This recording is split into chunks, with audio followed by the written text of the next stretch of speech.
अस्सलामुअलैकुम, this is Moid Pirzada in Washington, United states. आज 17 अगस्त 2025 है, इतवार का दिन है। आज से 37 बरस कबल 37 ईयर्स अगो पाकिस्तान में, पंजाब में एक त्यारे का हादसा हुआ।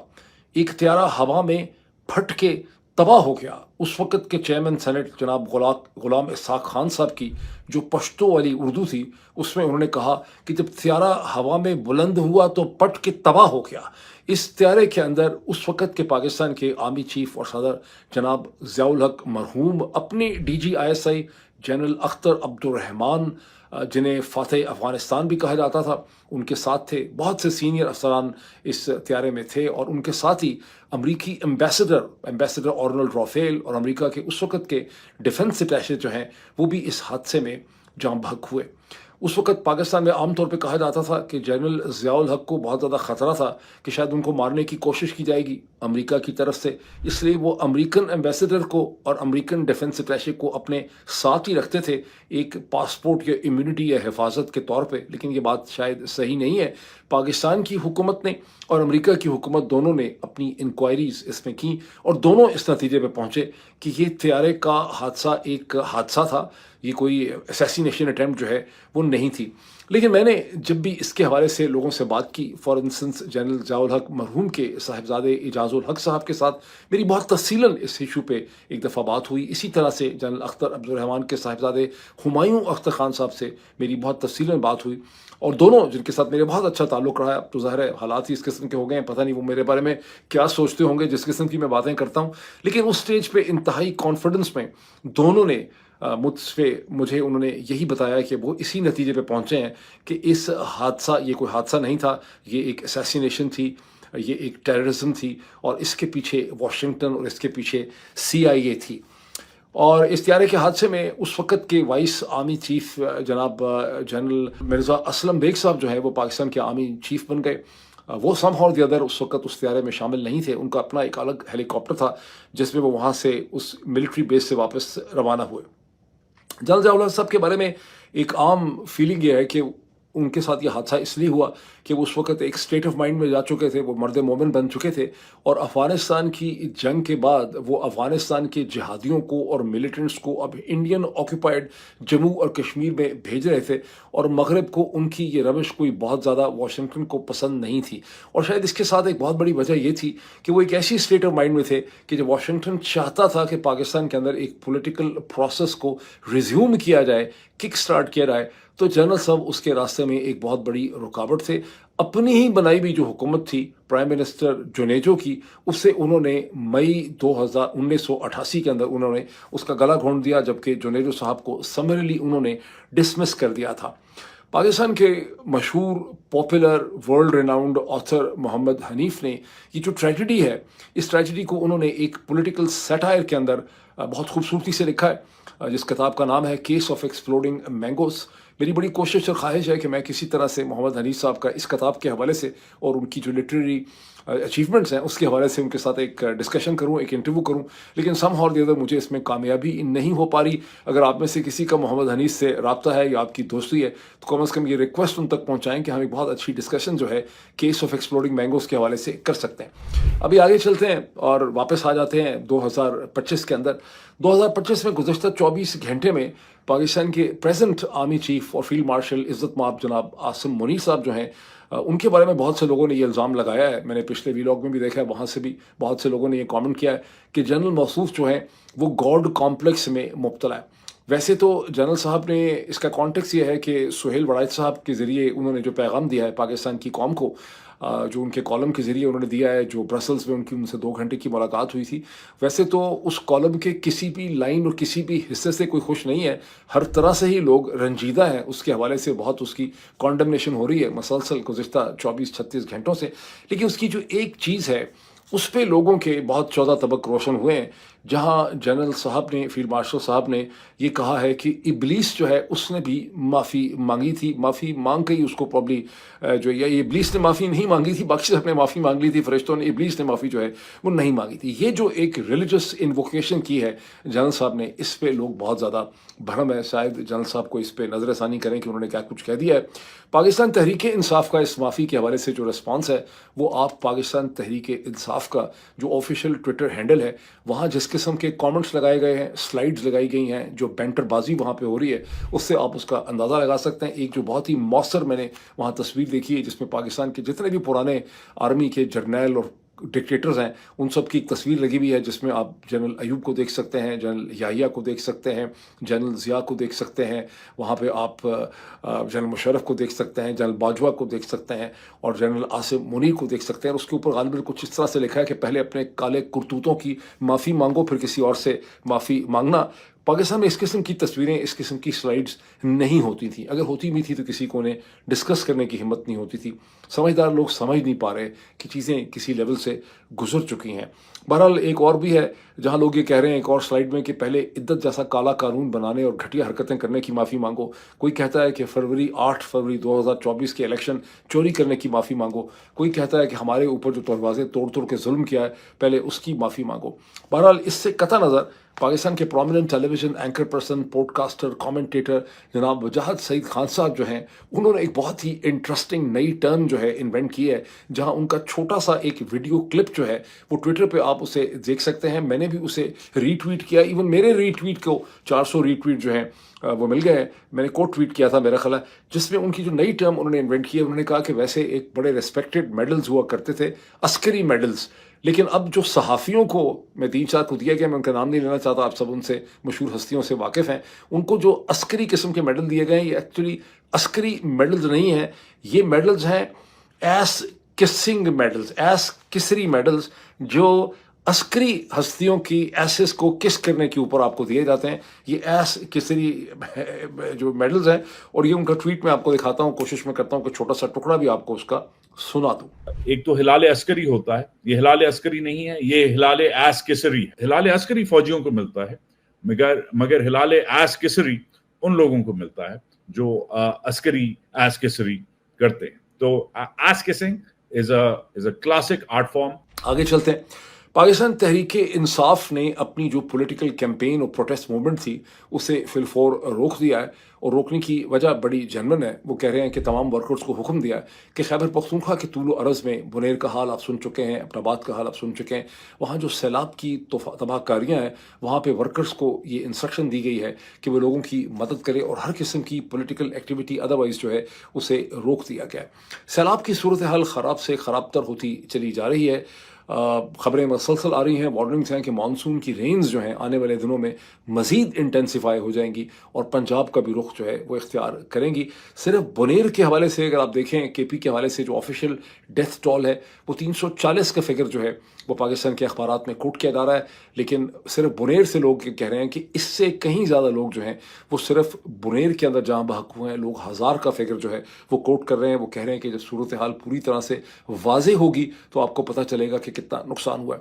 صرف ہیومن لاس آف لائف نہیں ہوا، جو انفراسٹرکچر ہے ان تمام علاقوں کا وہ بہہ گیا ہے، جس میں سڑکیں ہیں، جس میں پبلک بلڈنگ سٹرکچر کی ہیں، جس کے اندر لوگوں کے پرائیویٹ دکانیں ہیں، بازار ہیں، گوڈاؤنز ہیں، بے تحاشا اربوں کی املاک جو ہے وہ بہہ کے تباہ ہو چکی ہے۔ میں دیکھ رہا تھا کہ ہندوستان کا جو بڑا ایک اخبار ہے دی ہندو، بڑا ہی ریسپیکٹڈ پیپر ہے، لوگ میرے پیچھے اکثر ہندوستان کے پڑھے ہوئے ہیں کہ میں ہندو پڑھتا ہوں تو میں شاید ہندوستان کے خلاف ہوں۔ یہ لیفٹ لیننگ بہت ہی ریسپیکٹڈ پیپر ہے ہندوستان کا۔ اس میں ایک ویسا سٹوری دیکھ رہا تھا کہ ہندوستان میں بھی گزشتہ 24 گھنٹے کے اندر ہماچل پردیش میں مختلف جگہوں پہ کلاؤڈ برسٹ ہوا ہے مختلف ولیجز میں، اور کہیں 4 ڈیتھس ہیں، کہیں 6 ڈیتھس ہیں۔ یہ پاکستان میں کس قسم کا کلاؤڈ برسٹ ہوا ہے جس کے نتیجے میں سینکڑوں ڈیتھس ہو گئی ہیں؟ یہ بھی بہت بڑی ایک مسٹری ہے۔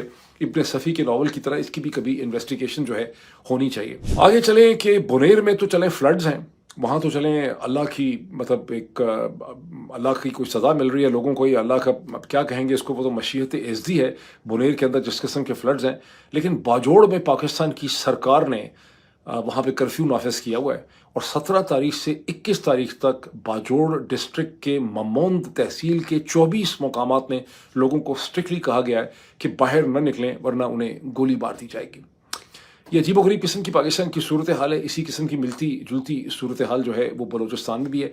ताहम शरीफ जरदारी आसिम रजीम के एक सपोर्टर जो बहुत कामयाब मशहूर पाकिस्तानी बिजनेस शख्सियत हैं, बहुत ही सक्सेसफुल, बड़े रिस्पेक्टेड, बड़े वेल नोन, उनसे मेरी बात हो रही थी।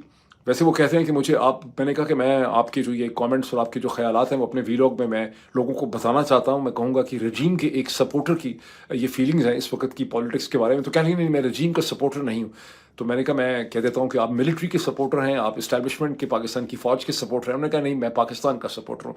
बहरहाल फॉर ईज़ ऑफ रेफरेंस हम कह सकते हैं कि वो पाकिस्तान की इस्टेब्लिशमेंट के सपोर्टर हैं, कामयाब बिजनेसमैन हैं।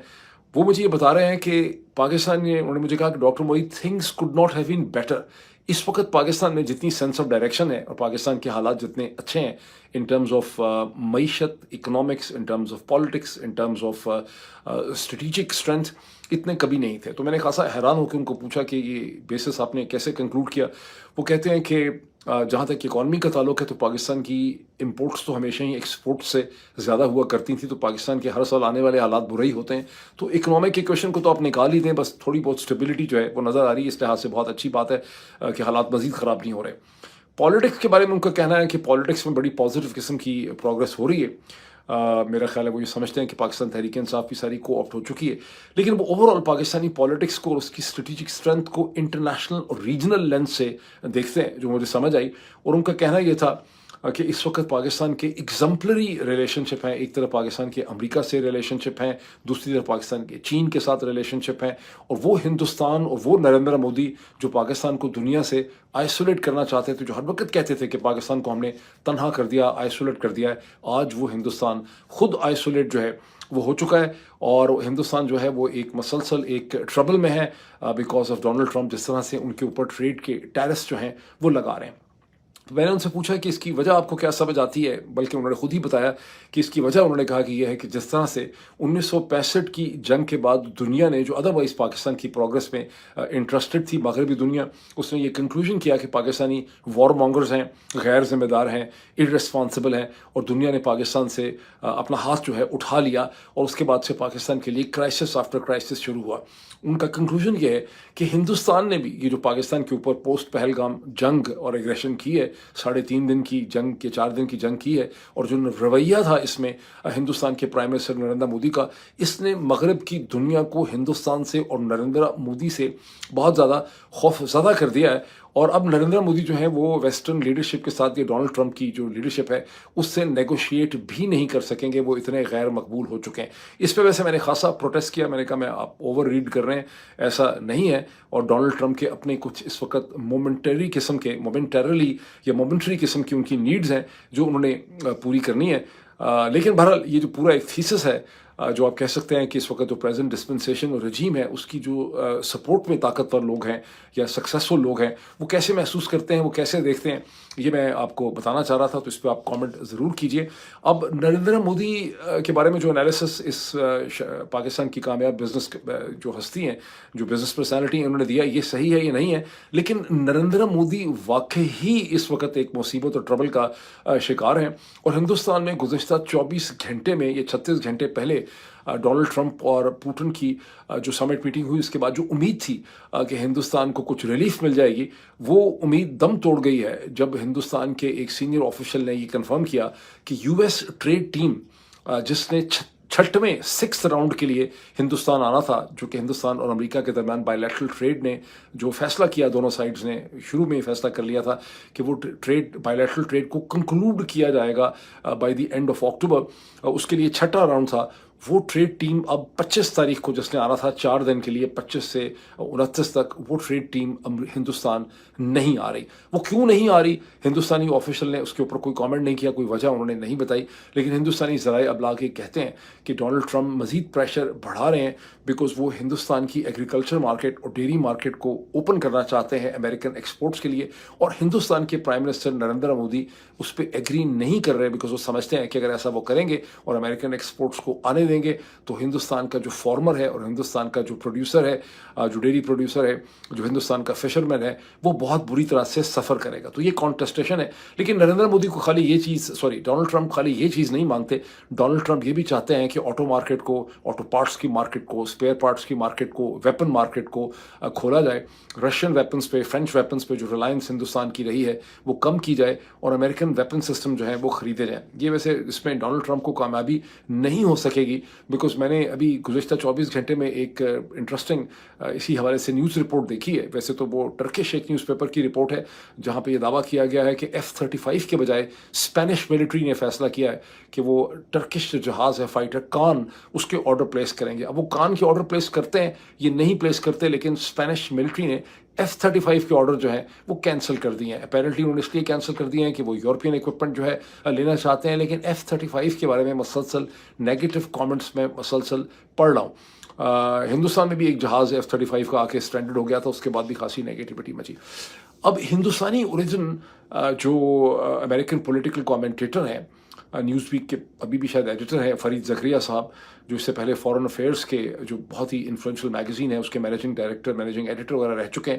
انہوں نے واشنگٹن پوسٹ میں ایک پیس لکھا تھا 24-36 گھنٹے پہلے, جس میں ان کا آرگومنٹ یہ ہے کہ ڈونلڈ ٹرمپ ہندوستان کے ساتھ جو کچھ کر رہے ہیں یہ وہ بہت بڑی مسٹیک کر رہے ہیں, بیکاز ہندوستان کو انگیج کرنا, لیوریج کرنا, چین کے مقابلے میں کھڑا کرنا, 5 سبسیکوینٹ جو امریکہ کی پریزیڈینشیل ایڈمنسٹریشنز ہیں یہ ان کا اس پہ کنسنسس رہا ہے, اسٹارٹنگ فرام بل کلنٹن, اس کے بعد جارج واشنگٹن کی پہلی پریزیڈنسی, پھر سیکنڈ پریزیڈنسی, پھر پریزیڈنٹ اوباما کی پریزیڈنسی, پھر ڈونلڈ ٹرمپ کی اپنی پریزیڈنسی, پھر پریزیڈنٹ بائیڈن کی پریزیڈنسی. تو یہ ایک کنسنسس ہے امریکن اسٹیبلشمنٹ کا کہ ہمیں ہندوستان کی ضرورت ہے دنیا کے گلوبل ڈائنامکس میں, اور ڈونلڈ ٹرمپ جو ہے وہ ہندوستان کو خوفزدہ کر رہے ہیں. لیکن فرید زکریا کے اس پیس کے اندر اس چیز کا ادراک بالکل نہیں ہے کہ ڈونلڈ ٹرمپ در حقیقت ہندوستان سے کوئڈ پرو کو مانگ رہے ہیں. اور ڈونلڈ ٹرمپ اور ان کی ٹیم بھی سمجھتے ہیں کہ ہم نے 25 برس میں ہندوستان پہ بہت مہربانیاں کیں, اپنی مارکیٹ سپیس ان کو دی, ٹیکنالوجی ٹرانسفر کے لیے اپنے آپ کو کھولا, دنیا میں چرچا کیا, بول بالا کیا, مختلف الائنسز کا حصہ بنایا. لیکن ہندوستان نے ان لائک پاکستان جس نے اپنا خون گرایا, جس نے اپنی جنگیں لڑی امریکہ کے ساتھ, ہندوستان نے امریکہ کی خاطر کیا کچھ نہیں. الٹا یہ ہے کہ یوکرین کی جنگ کے بعد رشیا کا تیل خریدا, چین سے وہ لڑنے کو تیار نہیں ہے, روس سے پیچھے ہٹنے کو تیار نہیں ہے. تو ڈونلڈ ٹرمپ جو ہے وہ کوئڈ پرو کو جو ہے اس موقع کے اوپر مانگ رہے ہیں. اب وہ کوئڈ پرو کو جو ہے وہ ابھی ہوتا ہے یہ نہیں ہوتا, لیکن میں نے ایک پچھلے ویلاگ میں آپ کو یہ بتایا تھا کہ ہندوستانی جو کمپنیز ہیں وہ رشین تیل سے, رشین آئل سے کسی حد تک, یعنی ایگریکلچر مارکیٹ ڈونلڈ ٹرمپ کے لیے کھولتے ہیں نریندر مودی, یا ڈیری مارکیٹ کھولتے ہیں کہ نہیں کھولتے, لیکن تیل کا جو پرچیز ہے رشیا سے, اس پہ کسی قسم کی سودا بازی ہو سکتی ہے اگر رشیا اور امریکہ کے درمیان میں تعلقات میں کوئی بہت زیادہ بہتری نہیں آئے گی, جس کے چانسز ہیں کہ ان کے درمیان بہتری آئے, اور اس میں میری اپنا ایک انالیسس بھی ہے جو میں آپ سے شیئر کرتا ہوں. لیکن جو کمپنیز والا معاملہ یہ خاصا ایموشنل ہو گیا, بیکاز جب میں نے اس کے اوپر کامنٹ کیا کہ ہندوستان نے رشیا سے تیل خریدنا بند کر دیا ہے, تو میرا غالباً مسئلہ تھا کہ بالکل ہی بند کر دیا ہے. لیکن اس کے اوپر جو انڈین ہمارے بعض ویورز تھے انہوں نے بڑا شدید رد عمل کیا, انہوں نے کہا کہ بند نہیں کیا بلکہ یہ تو ہندوستان کی بہت بڑی ریکوائرمنٹس ہیں, کہیں آگے پیچھے سے بھی خرید لیا ہوگا. وہ کسی حد تک صحیح کہتے ہیں, بیکاز اس پہ انفارمیشن اپڈیٹڈ یہ ہے کہ انڈین گورنمنٹ نے اپنی پالیسی کو بار بار وہ کہہ رہے ہیں کہ ہم اس پالیسی کو کنٹینیو کر رہے ہیں, اور ہم نے کسی بھی کمپنی کو یہ نہیں کہا کہ آپ رشین آئل نہ خریدیں. اور ان کی میجر جو آئل کمپنیز ہیں وہ ابھی بھی اندازاً 2 ملین بیرلز اے ڈے کے حساب سے رشین آئل جو ہے وہ خرید رہے ہیں. انفیکٹ جولائی کے مقابلے میں اگست کے پہلے دنوں میں زیادہ رشین تیل جو ہے وہ خریدا گیا. تاہم ایسی بھی خبریں ہیں, جیسے آپ دیکھتے ہیں جو بزنس انسائڈر افریقہ کی میں آپ کو اسکرین پہ دکھایا تھا, تو دوبارہ دکھاتا ہوں, یاہو فائنینس کی جو ایک رپورٹ ہے جس سے پتہ چلتا ہے کہ بعض ہندوستانی کمپنیز جو ہیں وہ لیوریج آؤٹ کر رہی ہیں, ڈائیورسیفائی کر رہی ہیں اپنی سورسز آف ایکوزیشن کو, جس میں ویسٹ افریقن آئل, جس میں نائجیرین آئل, ایون عراقی آئل جو ہے اسے ایکسپلور کیا جا رہا ہے. اس کی وجہ سے ایک وجہ یہ ہو سکتی ہے کہ ہندوستان کی جو آئل پرچیز اور انرجی ریکوائرمنٹ ہے پرچیز کی, وہ اتنی زیادہ ہے کہ وہ مختلف سورسز سے ایکوائر کرتے ہیں, اور اس کے بارے میں ہم حتمی طور پہ کچھ بھی نہیں کہہ سکتے کہ اس وقت پالیسی کیا ہے. ہندوستان کی جرنلسٹ, پرومیننٹ جرنلسٹ سہاسنی حیدر جو ڈپلومیٹک ایڈیٹر ہیں دی ہندو کی, انہوں نے وہاں پر पिछले 24 घंटे में एक बहुत ही कॉम्प्रिहेंसिव रिपोर्ट लिखी है जिसमें उन्होंने बताया कि कैसे अमेरिका के सदर डोनाल्ड ट्रंप ने भी ये कहा है कि हिंदुस्तान ने रशिया से तेल खरीदना बंद कर दिया है, और उन्होंने उस वक्त ये भी कहा था अलास्का की मीटिंग से पहले कि शायद मुझे इनके ऊपर सेकेंडरी टेरिफ्स जो हैं वो लगाने ही नहीं पड़ेंगे। मतलब उनका ये था कि अगर 27 अगस्त से पहले ही बाज आ जाते हैं और रशियन तेल खरीदना बंद कर देते हैं तो मैं इनको माफ़ कर दूंगा। अब वो माफ़ी होती है ये नहीं होती है इसके बारे में कुछ कहा नहीं जा सकता। सुहासिनी हैदर ने भी इस चीज़ का जिक्र किया है कि मिनिस्ट्री ऑफ एक्सटर्नल अफेयर्स के जो ऑफिशियल्स हैं उनसे जब पूछा गया कि क्या हमने रशिया से तेल खरीदने की पॉलिसी बंद कर दी है, तो इस पर हाँ या ना दोनों सूरतों में उन्होंने कोई कमेंट नहीं किया। वैसे हिंदुस्तान की मिनिस्ट्री ऑफ एक्सटर्नल की ये भी पोजीशन है MEA की कि डोनाल्ड ट्रंप ने हिंदुस्तान और पाकिस्तान के दरमियान सीज फायर करवाने में कोई रोल प्ले नहीं किया था, ये सिर्फ एक बायलैटरल अरेंजमेंट था। अब दुनिया में कोई शायद ही ऐसा बंदा हो जो इसको मानने के लिए तैयार हो जाए। मेरा ख्याल है कि अक्सर हिंदुस्तानी भी जो ये हिंदुस्तान की पोजीशन है उनकी गवर्नमेंट की, इसको नहीं मानते होंगे। ऑब्वियस है कि डोनाल्ड ट्रंप ने इसमें एक रोल जो है वो प्ले किया। ये जो सिचुएशन है हिंदुस्तान, अमेरिका और डोनाल्ड ट्रंप की, जिसे पाकिस्तान में बड़ा पॉजिटिवली देखा जाता है, और मेरा ख्याल है कि ये एक टेम्प्रेरी पोजीशन है, ये बहुत देर चलेगी नहीं। लोग पाकिस्तान में लोग इसके खुशी के शादियाने बजा रहे हैं, बहुत ज़्यादा इम्प्रेस हैं इस सूरत हाल से। ये सूरत हाल 27 अगस्त तक जो है 2025 तक क्लियर हो जाएगी, हमें बहुत बेहतर इसकी समझ आ जाएगी। मेरी पर्सनल गट फीलिंग क्या है, हो सकता है मैं गलत साबित हो जाऊँ। मेरी गट फीलिंग ये है कि डोनाल्ड ट्रंप किसी न किसी बहाना या एक्सक्यूज़ पैदा होगा हिंदुस्तान और डोनाल्ड ट्रंप के दरमियान में, और ये जो 27 अगस्त की डेडलाइन है ये बढ़ जाएगी। डेडलाइन ये जो डेडलाइन है ये बढ़ जाएगी, मोहलत मिल जाएगी हिंदुस्तान को, और अमेरिका और डोनाल्ड ट्रंप की इंतज़ामिया हिंदुस्तान पे मज़ीद 25% एडिशनल टैरिफ्स जो हैं वो नहीं लगाएंगे। मेरी क्यों ये गट फीलिंग है? मेरी गट फीलिंग है कि मैं अमेरिका के अंदर मुख्तलिफ जो अथॉरिटीज़ और प्रोफेशनल ग्रुप्स हैं या एकेडमिक्स हैं, मैं उनके कमेंट्स देख रहा हूँ, और डोनाल्ड ट्रंप का ये फैसला कि हिंदुस्तान पे एडिशनल 25% ड्यूटीज़ लगा के 50% हिंदुस्तान पे ड्यूटीज़ लगाई जाएँ, ये एक इंतहाई गैर मकबूल किस्म का फ़ैसला है, और ये डोनाल्ड ट्रंप ने सिर्फ प्रेशर डालने के लिए किया है। डोनाल्ड ट्रंप खुद भी नहीं चाहेंगे कि वो इतने अनपॉपुलर डिसीजन को बहुत देर तक सस्टेन करें, लेकिन हो सकता है हिंदुस्तान कोई कंसेशन भी उनके लिए पैदा कर दे। लेकिन नरेंद्र मोदी की इस वक्त जो मुश्किलात हैं वो सिर्फ डोनाल्ड ट्रंप तक ही महदूद नहीं है, कांग्रेस ने भी उनके लिए ठीक ठाक मसला जो है वो पैदा कर दिया है, और पहली दफ़ा बहुत अरसे के बाद हिंदुस्तान के इलेक्शन में सीरियस रिगिंग की एक प्लॉजिबल पॉसिबिलिटी नज़र आती है कि वाकई रिगिंग हुई। जब राहुल गांधी ने 7 अगस्त को जो एक बड़ी कॉम्प्रिहेंसिव किस्म की प्रेस टॉक की ब्रीफिंग की, उसके बाद से वो मुसलसल एदाद व शुमार और डेटा शेयर कर रहे हैं प्रेजेंटेशंस में, जिसमें वो कहते हैं ग़ालिबन बेंगलोर की एक कॉन्स्टिट्यूंसी में कम से कम सिर्फ एक कॉन्स्टिट्यूंसी में 1 लाख बोगस वोट जो है वो रजिस्टर हुआ था, ये डाला गया है। और वो कहते हैं कि इस प्रोसेस के नतीजे में हिंदुस्तान के तूल अर्ज़ में जो 2024 के इंतखाबात हुए हैं 48 सीट्स जो हैं वो कांग्रेस की मार दी गई हैं। कांग्रेस ने 99 सीट्स जीती थी 2024 के इलेक्शन में। अगर ये 48 सारी की सारी हाइपोथेटिकली स्पीकिंग आप कांग्रेस को दे दें तो अंदाज़न उनकी 150 सीट्स बन जाती हैं। और हाइपोथेटिकली स्पीकिंग अगर ये 48 सीटें जो हैं ये कांग्रेस से मार के बीजेपी को दी गई हैं तो बीजेपी जिसको 240 सीटें मिली थी उसकी सीटें 190 रह जाती हैं। बहरहाल ये तो खैर एक बिल्कुल एक सिंड्रेला की स्टोरी, ऐसा होने नहीं लगा। मतलब ज़ाहिर है ये तो एक हाइपोथेटिकल सी बात है। सिग्निफिकेंस इसकी क्या है? सिग्निफिकेंस ये है कि पहली दफ़ा मेरी ज़िंदगी में मैं देख रहा हूँ कि BBC, डोशे वेले, ABC, अमेरिकन मीडिया, बहुत सी इंटरनेशनल साइट्स जो हैं वो डिटेल स्टोरीज़ पब्लिश कर रही हैं कि हिंदुस्तान में इलेक्शन पे एक प्लॉजिबल उनको लगता है कि कुछ हुआ है, रिगिंग हुई है। पाकिस्तान वाला हाल नहीं है। मैंने वो सारी जो शिकायत है वो मैंने पढ़ी हैं, मुझे खासी हंसी आई है। पाकिस्तान के मुकाबले में तो बड़ी मामूली किस्म की चीज़ें मुझे लग रही हैं जो कुछ पाकिस्तान में इस वक्त हो रहा है, लेकिन हिंदुस्तान के हवाले से खासी सीरियस एलिगेशंस हैं कि 2024 के इलेक्शन में ये सब कुछ हुआ है। अभी इतना ही, फिर आपसे मुलाकात होती है। Thank you.